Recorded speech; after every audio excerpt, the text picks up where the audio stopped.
ছাত্র ভিউয়ার্স তোমাদের সকলকে স্বাগত জানাচ্ছি ফানি স্টাডিজ উইথ ট্রিক্স চ্যানেলে। আজকে আমরা ইন্ডিয়ান জিওগ্রাফি বা ভারতের ভূগোলের একটি ইম্পর্টেন্ট চ্যাপ্টার ভারতের খনিজ সম্পদ নিয়ে আলোচনা করব। ক্লাসটা খুব সুন্দর হতে চলেছে। প্রথমে আমরা থিওরি আলোচনা করবে, শেষে এমসিকিউ প্র্যাকটিস আছে, ঠিক আছে? তো ভিডিওটা শেষ পর্যন্ত দেখার চেষ্টা করবে, শুধু মন দিয়ে দেখবে, একটা কমেন্ট করবে, চ্যানেলটাকে চ্যানেলটাকে কি বলবো যে সাবস্ক্রাইব করতে হবে না, ভিডিওটাকে লাইক করতে হবে না, শেষ পর্যন্ত দেখলে দেখবে কেমন লাগলো, ঠিক আছে? তো চলো শুরু করি। তো প্রথম হচ্ছে যে ভারতের খনিজ সম্পদ বলছে যে খনিজগুলি প্রাকৃতিকভাবে পৃথিবীর ভূত্বকের অজৈব পদার্থ।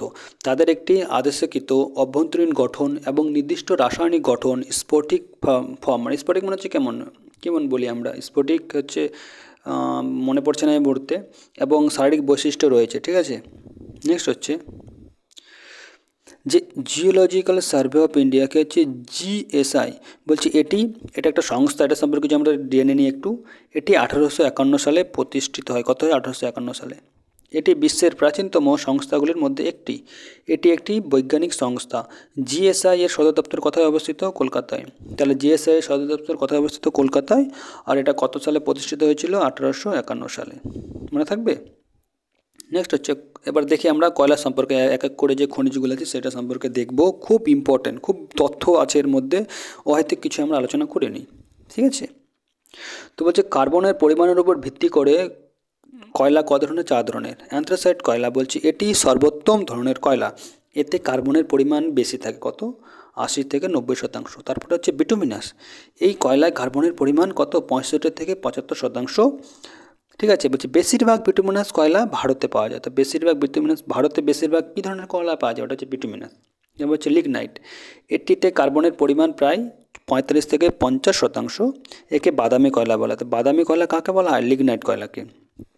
এবার যেন পিট কয়লা, এতে কার্বনের পরিমাণ কত? 45%-এর কম। এটি হচ্ছে সর্বনিম্ন মানের কয়লা। ভিডিওটা শেষ পর্যন্ত দেখবে। কথা দিচ্ছি যে এই ভিডিওটা দেখলে আশা করি আর কোনো ভিডিও দেখার প্রয়োজন পড়বে না। খুব তথ্য ভরা আছে ভিডিওটা, ঠিক আছে? নেক্সট হচ্ছে ইম্পর্টেন্ট গুরুত্বপূর্ণ আমরা ইনফরমেশনগুলো দেখে নিই। যে ভারতের সর্বোচ্চ কয়লা উৎপাদন হয় কোথায়? ছত্তিশগড়। আর ভারতের কয়লা সর্বোচ্চ মজুদ, দেখো আমরা যদি আবার মজুদ হিসাবে দেখি, স্টোরেজ হিসাবে দেখি, সেটা হচ্ছে ঝাড়খণ্ড, কিন্তু উৎপাদন হয় কোথায় সবথেকে বেশি? সেটা হচ্ছে কি? ছত্তিশগড়, ঠিক আছে? নেক্সট হচ্ছে কয়লা ফিল্ডগুলো বা কয়লা ক্ষেত্রগুলো কী হচ্ছে, কোথায় কোথায় রয়েছে সেগুলো একটু দেখে নিই। তো প্রথমত হচ্ছে ঝাড়খণ্ডের কোথায় কোথায় আছে? ধানবাদ, ঝুড়িয়া। পশ্চিমবঙ্গ রানীগঞ্জ, আসানসোল। তেলেঙ্গানার হচ্ছে সিঙ্গারেনি। কি? সিঙ্গারেনি। নেক্সট হচ্ছে লৌহ আকরিক। তো বলছে লৌহ আকরিক একটি লৌহ আকরিক হচ্ছে একটা ধাতব খনিজ। লৌহ আকরিক ভারতের জন্য খুবই গুরুত্বপূর্ণ, কারণ এতে ভারত অর্থনৈতিকভাবে লাভবান হয়, ঠিক আছে? নেক্সট হচ্ছে লৌহ আকরিক সম্পর্কে আমরা আর জানবো কি, যে লৌহ আকরিক রপ্তানিতে ভারত বিশ্বে 4র্থ স্থান। রপ্তানিতে কততম স্থান? 4র্থ। আর লৌহ আকরিক উৎপাদনে ভারতের বিশ্বে 4র্থ স্থান। দেখো লৌহ আকরিক রপ্তানিতে কত? 4th। আর লৌহ আকরিক উৎপাদনে প্রোডাকশনের দিক দিয়েও কী হচ্ছে? এটা 4র্থ বা 4th স্থান। বলছে অস্ট্রেলিয়া বিশ্বের শীর্ষ লৌহ আকরিক উৎপাদনকারী দেশ। আর বলছে চীন বিশ্বের বৃহত্তম লৌহ আকরিক উৎপাদনকারী দেশ। চীন হচ্ছে কি? বিশ্বের বৃহত্তম লৌহ আকরিক উৎপাদনকারী দেশ।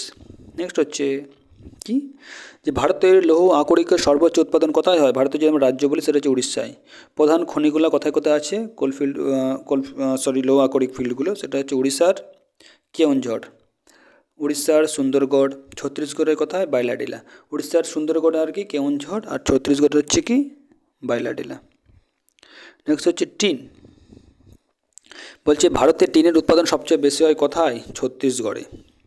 ছত্তিশগড় ভারতের একমাত্র টিন উৎপাদনকারী রাজ্য।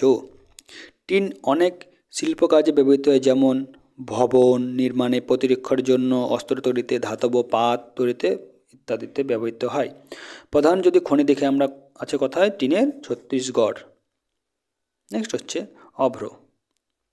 অভ্রকে আমরা কি বলি? মাইকাও বলা হয়, ঠিক আছে?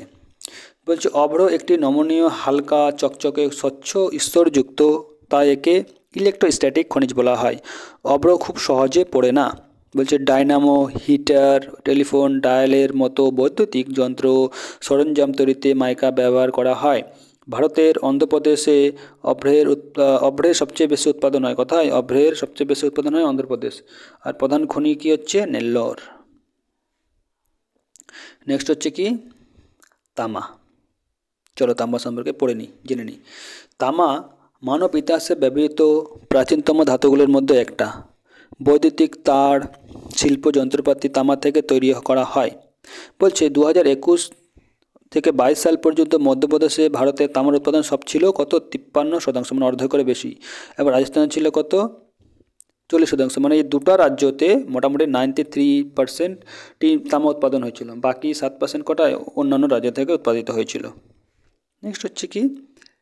নেক্সট হচ্ছে বিশ্বে চিলি বিশ্বের একমাত্র তামা উৎপাদনকারী দেশ, যেখানে 2020 সালে 5.7 মিলিয়ন টন ধাতু খনন করা হয়েছে।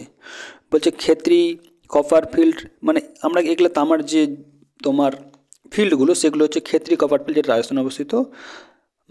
মালঞ্জখন্ড কপার বেল্ট, যেটা হচ্ছে মধ্যপ্রদেশে অবস্থিত। এগুলো কার ফিল্ড হচ্ছে? এগুলো হচ্ছে তোমার তামার। ঠিক আছে। নেক্সট হচ্ছে হীরক বা হীরা সম্পর্কে আমরা জানবো। যে কার্বনের সবচেয়ে বিশুদ্ধ এবং কঠিনতম রূপ কি? সেটা হচ্ছে কি? হীরা। হীরা একটি অধাতু। ভারতের সবচেয়ে বেশি হীরা উৎপাদিত হয় কোথায়? মধ্যপ্রদেশে। মধ্যপ্রদেশের পান্না শহরকে হীরার শহর বলা হয়। শুনো, ভালো করে মন দিয়ে শুনো, যে মধ্যপ্রদেশে সবচেয়ে বেশি কি হীরা উৎপাদিত হয়। আর মধ্যপ্রদেশের একটা শহর আছে পান্না শহরকে হীরার শহর বলা হয়। ইম্পর্টেন্ট একটা ফ্যাক্ট, যে বিখ্যাত কোহিনূর হীরা তেলেঙ্গানার গোলকোন্ডা খনি থেকে তোলা হয়েছিল। কি? যে কোহিনূর হীরা যেটা ব্রিটেনে আছে সেটা কি হচ্ছে? সেটা গোলকোন্ডা যে খনি আছে সেখান থেকে তোলা হয়েছিল। এবার বলে যে গোলকোন্ডা খনিটা কোথায় অবস্থিত? কমেন্টে জানাও। বলছে দেশের 32% হীরা মধ্যপ্রদেশে দেশের 32% হীরা মধ্যপ্রদেশে উৎপাদিত হয়। 2022 সালে রাশিয়া প্রায় 42 মিলিয়ন ক্যারেট হীরার খনন করেছিল। বিশ্বের বৃহত্তম হীরা ব্যবসা কেন্দ্র হচ্ছে কি? বেলজিয়ামের অ্যান্টওয়ার্প শহরে অবস্থিত। কি? বিশ্বের বৃহত্তম হীরার ব্যবসা কেন্দ্র বেলজিয়ামের অ্যান্টওয়ার্পে অবস্থিত। নেক্সট হচ্ছে কি? সোনা। এটি মূল্যবান ধাতু যা গয়না এবং মুদ্রা তৈরিতে ব্যবহৃত হয়। শুধুমাত্র কর্ণাটক থেকে সোনা পাওয়া যায়। ভারতের সর্বোচ্চ সোনার উৎপাদন এবং সঞ্চয় কোথায়? কর্ণাটকে। যদি বিশ্বের সর্বোচ্চ স্বর্ণ উৎপাদন দেশ হলো চীন। প্রধান উৎপাদন স্থানগুলো যদি ভারতের দিকে, তাহলে কর্ণাটকের কোথায়? কোলার এবং হুটরি খনি থেকে যে একটা মুভি তৈরি হয়েছিল না, কেজিএফ, এই কোলার খনিটার সম্পর্কে বলা হয়েছে ওখানে কিছু। নেক্সট হচ্ছে রূপা বা হচ্ছে কি? সিলভার। ভারতে রৌপ্যের সর্বোচ্চ উৎপাদন কোথায় হয়? রাজস্থানে। ভারতে রৌপ্যের বৃহত্তম ভাণ্ডার কি? রাজস্থান। সর্বোচ্চ রৌপ্য উৎপাদক দেশ কী হবে? মেক্সিকোতে সবচেয়ে বেশি রূপা বা সিলভার উৎপাদন করা হয়। নেক্সট যেটা সম্পর্কে আমরা জানবো খনিজ, সেটা হচ্ছে কি? জিপসাম। বলছে এটি প্লাস্টার অফ প্যারিসে ব্যবহৃত হয় এবং জিপসাম ক্ষারীয় মাটিকে নিউট্রাল করতে ব্যবহৃত হয়। ভারতে জিপসামের সর্বোচ্চ উৎপাদন ও মজুদ কোথায় আছে? রাজস্থানে। প্রধান ক্ষেত্রগুলি বা জিপসাম ফিল্ডগুলি হলো রাজস্থানের হনুমানগড়। কোথায়? রাজস্থানে কি হচ্ছে? হনুমানগড়। নেক্সট হচ্ছে কি? বক্সাইট। তো বক্সাইট হলো একটা কি? ধাতব খনিজ। উড়িষ্যার ভারতের বক্সাইট উৎপাদনে ও সঞ্চয়ে প্রথম স্থান অধিকার করেছে কে? উড়িষ্যা। ক্রোমাইট। এবার আমরা যে ধাতু খনিজের সম্পর্কে জানবো সেটা হচ্ছে কি? ক্রোমাইট। চলো, তো ক্রোমাইট একটি ধাতব খনিজ। ক্রোমিয়াম শুধুমাত্র ক্রোমাইট থেকে পাওয়া যায়। এটি স্টেনলেস স্টিলে তৈরিতে ব্যবহৃত হয়। কি? ক্রোমাইট। ভারতীয় ক্রোমাইটের সর্বোচ্চ উৎপাদন কোথায় হয়? উড়িষ্যা রাজ্যে। নেক্সট হচ্ছে কি? থোরিয়াম। ভারত বিশ্বের বৃহত্তম থোরিয়াম উৎপাদক এবং বিশ্বের বৃহত্তম থোরিয়াম ভাণ্ডার কোথায় আছে? ভারতে। কেরালা উপকূলে মোনাজাইট বালু থেকে পাওয়া যায় কি? থোরিয়াম। কেরালা উপকূলে যে মোনাজাইট বালু থেকে সেটা কি পাওয়া যায়? থোরিয়াম। পরীক্ষায় বহুবার আসে। ভারতের থোরিয়াম উৎপাদক রাজ্য যদি বলি সেটা হচ্ছে কি? কেরল। নেক্সট হচ্ছে ইউরেনিয়াম। বলছে যে পারমাণবিক প্ল্যান্টে জ্বালানি হিসেবে ইউরেনিয়ামের ব্যবহার করা হয়। পারমাণবিক বোমা তৈরিতে ইউরেনিয়াম ব্যবহার করা হয়। ভারতে ইউরেনিয়ামের সর্বোচ্চ উৎপাদন কোথায় হয়? অন্ধ্রপ্রদেশে। ভারতে ইউরেনিয়ামের সর্বোচ্চ উৎপাদন কোথায় হয়? অন্ধ্রপ্রদেশে। ঠিক আছে। এবার একটা ভেরি ইম্পর্টেন্ট, যেটা পরীক্ষায় বহুবার আসে, যে ভারতের ইউরেনিয়ামের সবচেয়ে গুরুত্বপূর্ণ খনি কত হলো? ঝাড়খণ্ডের জাদুগোড়া। ভারতের ঝাড়খণ্ড জাদুঘর কী জন্য বিখ্যাত? ইউরেনিয়ামের জন্য। ঠিক আছে, নেক্সট হচ্ছে পেট্রোলিয়াম। আসামে ডিগবয় তেলের শহর হিসাবে পরিচিত। এশিয়ার প্রথম তেলকূপটি ডিগবয়তে খনন করা হয়েছিল। ভেরি ইম্পর্টেন্ট, এটা বহু পরীক্ষায় দিয়েছে, বহুবার। বলছে 1901 সালে এশিয়ার প্রথম শোধনাগার চালু হয়। কোথায়? 1901 সালে এশিয়ায় প্রথম কী হয়েছিল? শোধনাগার বা রিফাইনারি চালু হয়েছিল। তারপরে হচ্ছে মুম্বাই হাই। 1973 সালে মুম্বাই থেকে কত? 176 কিলোমিটার দূরে খাম্বাত উপসাগর আবিষ্কৃত হয়েছিল। কি? মুম্বাই হাই। কোথায়? 1973 সালে মুম্বাই থেকে 176 কিলোমিটার দূরে খাম্বাত উপসাগরে এটা আবিষ্কৃত হয়েছিল। এবং এখান থেকে দেশের সর্বোচ্চ তেল খনন উৎপাদন হয়। এবার তো আমরা এতটা থিওরি জানলাম, আশা করি এর বাইরে প্রশ্ন আসবে না। ঠিক আছে, তো চলো আমরা এমসিকিউগুলো এবার দেখে নিই। তোমরা নিজেকে যাচাই করতে পারো যে তোমরা কতটা তোমাদের প্রিপারেশন করেছো বা প্রিপারেশন হয়েছে। তো প্রথম প্রশ্ন হচ্ছে, ভারতের কোন রাজ্য মাইকা উৎপাদনকারী নয়? মানে এই যে রাজ্যগুলো আছে এর মধ্যে কোনটা রাজ্যে মাইকা উৎপাদন হয় না? সেটা হচ্ছে কি? তামিলনাড়ু। ঝাড়খণ্ড, অন্ধ্রপ্রদেশ, রাজস্থানে মাইকা উৎপাদন করা হয়, কিন্তু তামিলনাড়ুতে উৎপাদন করা হয় না। বলছে তেল ও প্রাকৃতিক গ্যাস কমিশন, যেটা ওএনজিসি বলা হয়, সেটা কত খ্রিস্টাব্দে প্রতিষ্ঠিত হয়? কী হবে? 1956। নেক্সট হচ্ছে,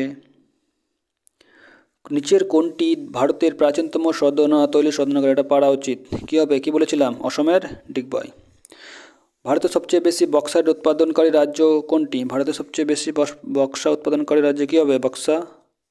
বক্সাইট উৎপাদনকারী রাজ্য ঝাড়খণ্ড, রাজস্থান, উড়িষ্যা না তামিলনাড়ু? কী হবে? উড়িষ্যা। নেক্সট হচ্ছে, পান্না মধ্যপ্রদেশের একটি অত্যন্ত গুরুত্বপূর্ণ স্থান। এটি নিচের কোন খনির জন্য বিখ্যাত? কী হচ্ছে? পান্না কী জন্য বিখ্যাত? হিরো বা হীরকের জন্য বিখ্যাত, হীরকের খনির জন্য। নিচের কোন রাজ্য কোলার সোনার খনি অবস্থিত? কী হবে? কেজিএফ। কোথায়? কর্ণাটক। তো এতগুলো এমসিকিউ ছিল। তো ভিডিওটা কেমন লাগলো কমেন্টে জানাও। ঠিক আছে, ধন্যবাদ। তোমাদের দিন সবারই মঙ্গল যাক, ভালো যাক, এই চাইছি।